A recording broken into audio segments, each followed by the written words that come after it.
नेता मुंह में झूठ का फंदा, युवा पसीना खाड़ी में देश नेता हथेली, गरीब रोए धनी हंसे कानून बस सहेली। संसद नाटक अगर कुर्सी जंगली खेल, सत्ता खातिर देश गिरवी ई लोकतंत्र फेल, लाज बेच के वोट मांगे चेहरा मोटा, दूरदर्शी शून्य सब स्वार्थी कोता, सोना तस्करी काला धन इशारा में राज,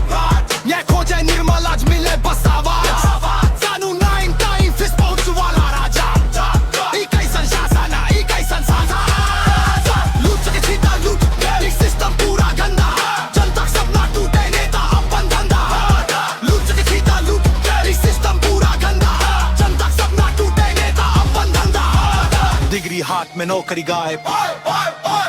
घुस बिना फाइल मारे कागज भी खामोश साइलेंट, सेटिंग में चले सरकार परदेश बनल कठपुतली, युवा रोए एयरपोर्ट पर सपना अधूरी, बैंक माफिया खेले मनी लॉन्ड्रिंग नाच, आंदोलन में बहे लहू के देत जवाब आज, स्कूल में बच्चा मरे जेंजी चिल्लाए,